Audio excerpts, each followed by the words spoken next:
कार्तिकेय और मयूरेश्वर कैलाश पर प्रकट होते हैं। गौरी पुत्र श्री गणेश हिमाचल महल में नंदी को छकाते हैं। कार्तिकेय की कृपा से नंदी श्री गणेश के दर्शन प्राप्त करते हैं। नारद के परामर्श से अगस्त्य की चिंता का अंत होता है। दर्शन दो सूर्यदेव, दर्शन दो सूर्यदेव, दर्शन दो, दर्शन दो सूर्यदेव, दर्शन दो, दर्शन दे सूर्यदेव, दर्शन दे, दर्शन दे सूर्यदेव।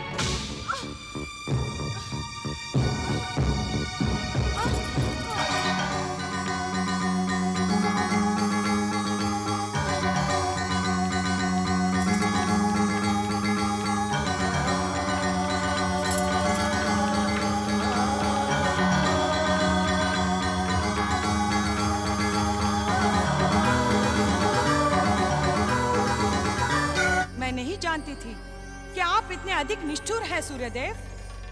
क्या मैं इतनी लंबी प्रतीक्षा का कारण जान सकती हूँ? महारानी उग्रा, आप अपने उग्र रूप को शांत करें। तपस्या जितनी लंबी होगी, वरदान भी उतना ही श्रेष्ठ मिलता है। मैं आपको वरदान देने के लिए ही प्रकट हुआ हूँ। मांगिए, आप अपना वरदान मांगिए। सूर्यदेव, तपस्या काल में मैंने एक महान पराक्रमी विराट पुत्र की कामना की थी, जो अपनी शक्ति से तीनों लोकों का सम्राट बन जाए। मैं आपको पुत्र का वरदान तो दे सकता हूँ महारानी। वो शक्तिशाली और विराट भी होगा, परंतु मेरे वरदान से वो तीनों लोकों का स्वामी नहीं बन सकता। अर्थात किसी को तीनों लोकों का स्वामी बनाने की शक्ति आपके भीतर नहीं है? आप मेरा अपमान कर रही हैं महारानी उग्रा। आप जैसे निष्ठुर और शक्तिहीन अपमान के ही योग्य हैं। यदि आप मुझे मनवांछित वरदान नहीं दे सकते, तो आप प्रकट ही क्यों हैं? आपने मेरा समय नष्ट क्यों किया? पहले ही कह देते, मैं आपकी तपस्या करती ही नहीं सूर्यदेव। अपने आराध्य का अपमान और निरादर करके तुमने अपने सर्वनाश को निमंत्रण दिया है महारानी उग्रा। इसका परिणाम तुम्हें भुगतना ही होगा।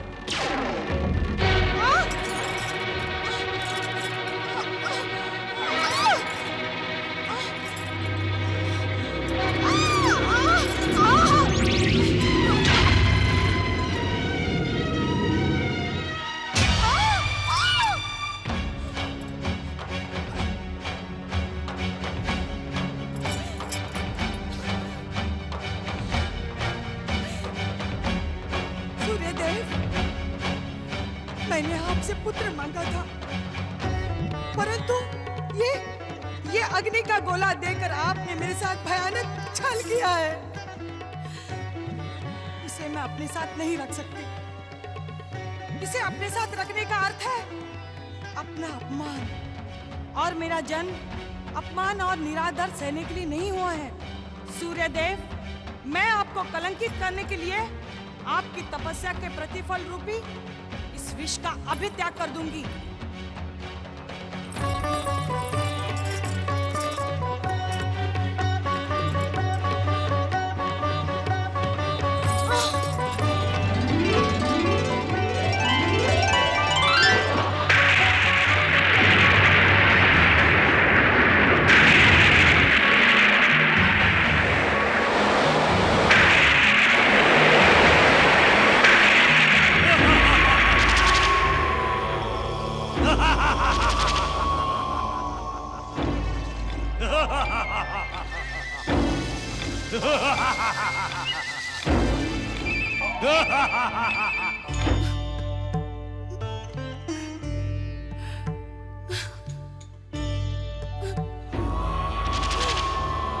महारानी उग्रा, पहचानो मुझे।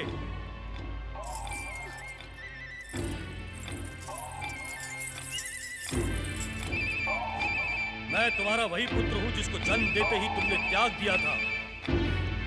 यदि तुम मुझे मां की ममता और स्नेह प्रदान करती, तो मेरा अग्निमय रूप शांत हो जाता। परंतु तुमने मुझे समुद्र में फेंककर अपने मातृत्व को लांछित कर दिया है। महारानी उग्रा, कमान से निकला तीर और मुंह से निकली बात कभी लौट कर नहीं आती। तुमने मुझे त्याग दिया है।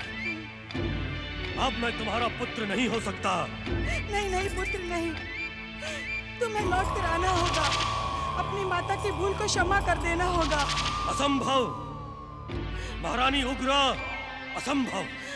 नहीं। सूर्यदेव के वरदान से जन्मा मेरा अग्निमय सात्विक शरीर सागर के जल का स्पर्श पाते ही दैत्य ज्योति में दीक्षित हो गया है। अब उसका तुम्हारे पास लौटना असंभव है। असंभव है महारानी उग्रा, असंभव है। क्या तू अपनी माता को दंडित करना चाहता है? जब तुमने मुझे त्याग कर मुझे दंडित किया था, तब तुम्हारे मन में ये प्रश्न क्यों नहीं उपजा? महारानी उग्रा, मुझसे भूल हो गई पुत्र। माता कभी भूल नहीं करती, माता कभी कुमाता भी नहीं होती, परंतु तुमने माता शब्द की मर्यादा को तोड़ डाला है। तुम्हारे जैसी स्त्री को मैं कदापि अपनी माता स्वीकार नहीं कर सकता। चली जाओ यहाँ से, चली जाओ। नहीं पुत्र नहीं, इतना कठोर मत बन। अपनी माता को क्षमा कर दे पुत्र, क्षमा कर दे। कौन माता? किसकी माता? ना तू मेरी माता, ना मैं तेरा पुत्र। अब तो मैं सिंधु का स्पर्श पाकर स्वयं सिंधु बन गया हूँ। मेरा नाम है सिंधु दैत्य, असुरों का अधिपति, असुरों का सम्राट, राक्षसों का राजा, सिंधु दैत्य।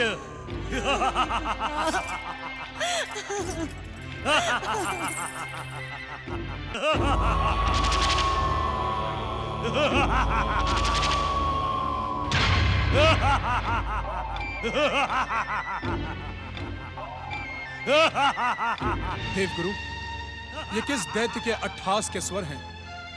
देवराज, ये अट्टहास का स्वर महापराक्रमी दैत्य सिंधु का है। महापराक्रमी दैत्य सिंधु? देवगुरु, किंतु ये अचानक कैसे प्रकट हो गया?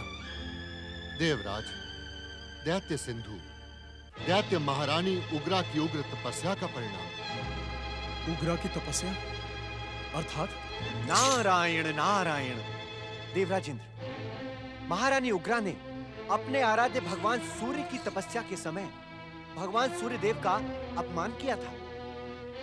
उसी से क्रोधित होकर सूर्य देव ने इसे अग्नि में पुत्र प्रदान करके दंडित किया है। इस विशालकाय दैत्य को देखकर ऐसा तो नहीं लगता कि ये सूर्यदेव द्वारा दंडित हैं। आपका अनुमान सत्य है देवराज।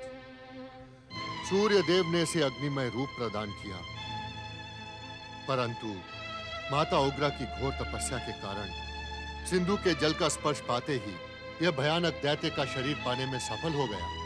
तब तो ये हमारे स्वर्ग पर भी आक्रमण कर सकता है। देवराज, इस समय यह विशाल शरीरधारी अवश्य है, परंतु इतना शक्ति संपन्न भी नहीं है कि दैत्य सेना को प्रकट कर स्वर्ग पर आक्रमण कर सके।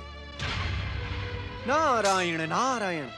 सिंधु दैत्य को स्वर्ग पर आक्रमण करने की शक्ति प्राप्त करने के लिए अपनी माता के समान ही सूर्य देव की आराधना करनी होगी। मेरी तो समझ में नहीं आता कि इन दैत्यों को साधना, आराधना और तपस्या करने की आज्ञा ही क्यों दी जाती है। नारायण नारायण।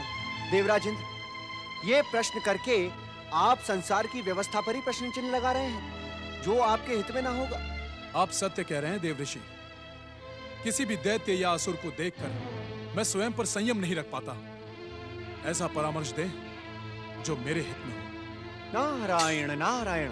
देवराज इंद्र, सूर्य देव आपके भाई हैं। आप उनसे जाकर कहें कि तपस्या करने पर भी वे सिंधु दैत्य को वरदान ना दें। आपका परामर्श उचित है देवऋषि। मैं अपने अनुज सूर्य को विवश कर दूंगा कि वो उस दुष्ट को वरदान ही न देने चाहे। प्रणाम। गुरुदेव, क्या भगवान सूर्यदेव देवराज इंद्र की बात मानेंगे? यह प्रश्न कठिन है नारद। इसका उत्तर तो समय ही देगा। ओम नमः शिवाय, ओम नमः शिवाय, ओम नमः शिवाय, ओम नमः शिवाय, ओम नमः शिवाय, ओम नमः शिवाय, ओम नमः शिवाय, ओम नमः शिवाय, ओम नमः शिवाय, ओम नमः शिवाय। भगवान भोलेनाथ की जय।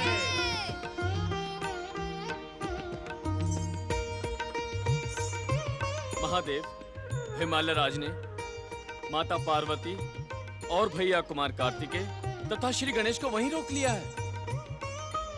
नंदी महाराज, आपकी सहमति के बिना तो हिमालय राज ने आपको नहीं रोका होगा। महादेव, उन सब का स्नेह देखकर मुझे सहमति देनी ही पड़ी। मुझे क्षमा करें भोलेनाथ।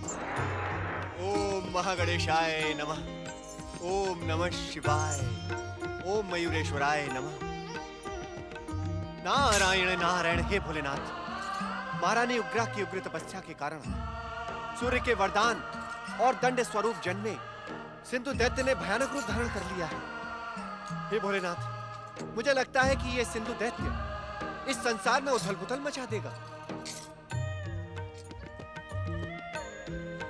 भोलेनाथ, ऐसा अनर्थ ना करो देव ऋषि।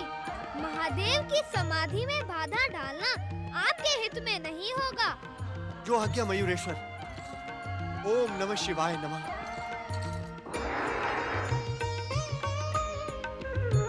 ओम नमः शिवाय। ओम नमः शिवाय। ओम नमः शिवाय। ओम नमः शिवाय।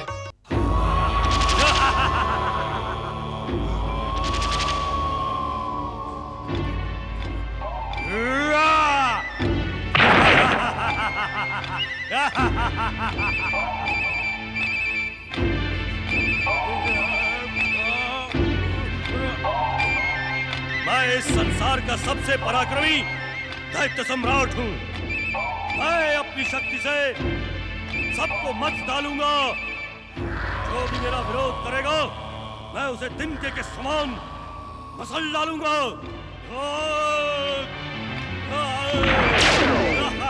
तुम्हारे पराक्रम पर मुझे तनिक भी संदेह नहीं है सिंधु दैत्य, परंतु इस प्रकार अपने पराक्रम का दुरुपयोग न करो। इसका परिणाम तुम्हारे हित में न होगा।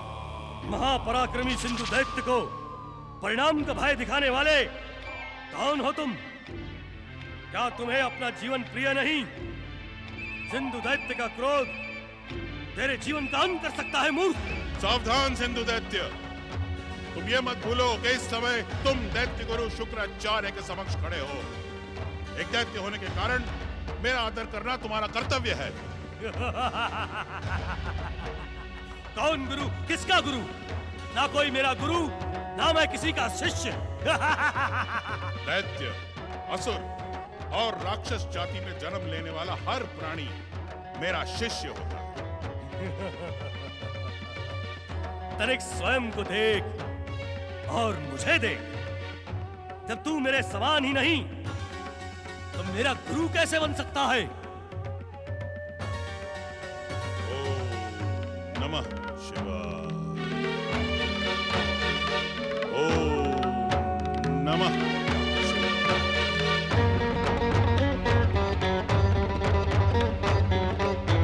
तुम्हारी मूर्खता को संतुष्ट करने के लिए मुझे अपनी चमत्कारी सिद्धियों का प्रयोग करना पड़ा। अपने हठ और अभिमान को त्याग कर मेरी बात ध्यान से सुनो सिंधु दैत्य। तुम्हारी बात सुनने से पहले मैं तुमसे एक प्रश्न पूछना चाहता हूँ। यदि तुमने मुझे सही उत्तर दिया, तो मैं तुम्हारी बात सुनने पर विचार करूंगा। पूछो, क्या पूछना चाहते हो? एक सामान्य स्त्री के गर्भ से जन्म लेने पर भी मुझे अग्निमय शरीर क्यों प्राप्त हुआ? सागर का स्पर्श होते ही मेरे भीतर दैत्य भाव क्यों जन्म लेने लगे? सिंधु, तुम्हारी माता उग्रा ने सूर्य देव की आराधना करते हुए तुम्हारे इसी विराट रूप की कल्पना की थी, परंतु परंतु कहते हुए तुम रुक क्यों गए? क्या इससे अधिक तुम नहीं जानते? क्या इसी अज्ञान के साथ तुम महापराक्रमी सिंधु दैत्य के गुरु बनना चाहते हो? मूर्खतापूर्ण बातें करके मेरा समय नष्ट न करो सिंधु। तो बताओ मुझे अग्निमय शरीर क्यों प्राप्त हुआ? जब सूर्य देव तुम्हारी माता की कठोर तपस्या को वरदान देने पहुंचे, तो उग्रा ने उनसे अपने होने वाले पुत्र के लिए तीनों लोगों का साम्राज्य मांग लिया। यह वरदान देना सूर्य देव को स्वीकार नहीं था। उनके अस्वीकार करने पर तुम्हारी मां ने उनका अपमान कर दिया। क्रोधित सूर्य देव के क्रोध के कारण तुम्हें अग्निमय शरीर प्राप्त हुआ। अग्निमय शरीर में सागर जल का स्पर्श होते ही परिवर्तन क्यों हुआ? तुम्हारी माता की तपस्या के प्रभाव से तुम्हें विराट काया और पराक्रमी होने की शक्ति प्राप्त हुई। सागर के शीतल जल का स्पर्श मिलते ही सूर्यदेव का क्रोध शांत हो गया और तुम विशाल काया दैत्य बन गए। मैं तुम्हारी बातों पर विश्वास कर लेता हूँ। कहो, क्या कहना चाहते हो? मेरी बात ध्यान से सुनो सिंधु दैत्य। यदि तुम संसार के सबसे श्रेष्ठ और शक्तिशाली दैत्य बनना चाहते हो तो हम दैत्यों के आराध्य भगवान शिव की आराधना करो। नहीं नहीं शुक्राचार्य, शिव आराधना को तो प्रश्न ही नहीं उठता। मैं भगवान सूर्यदेव की आराधना करूंगा। सूर्यदेव को प्रसन्न करके मैं उनसे विश्व विजय और सर्वशक्तिमान होने का वरदान प्राप्त करूंगा। जो महारानी उग्रा ना प्राप्त कर सकी, मैं उसे अवश्य प्राप्त करूंगा। सावधान सिंधु दैत्य, मेरा परामर्श ठुकराकर तुम अपने सर्वनाश की भूमिका रच रहे हो। दैत्य गुरु शुक्राचार्य का परामर्श मानने में ही तुम्हारा कल्याण है। सिंधु दैत्य का कल्याण उसकी पराक्रमी भुजाओं में छुपा हुआ है। तुम्हें जो कहना था तुम कह चुके और मुझे जो सुनना था मैं सुन चुका। अब एक क्षण का विलंब किए बिना जैसे आए थे वैसे ही अदृश्य हो जाओ। अहंकारी सिंधु दैत्य, अपने गुरु की आज्ञा को न मानकर तूने अपना सर्वनाश सुनिश्चित कर लिया है। तू सूर्यदेव को प्रसन्न करके कितना भी बड़ा वरदान क्यों न ले ले, तेरा अंत निश्चित है। तू दुनिया की सर्वोच्च शक्ति के द्वारा मारा जाएगा। अपना लिया हुआ निर्णय सिंधु दैत्य किसी भी मूल्य पर बदल नहीं सकता। किंतु तुम उस सर्वोच्च शक्ति को अवश्य सावधान कर देना। कहीं ये महापराक्रमी सिंधु दैत्य उनके लिए संकट न बन जाए।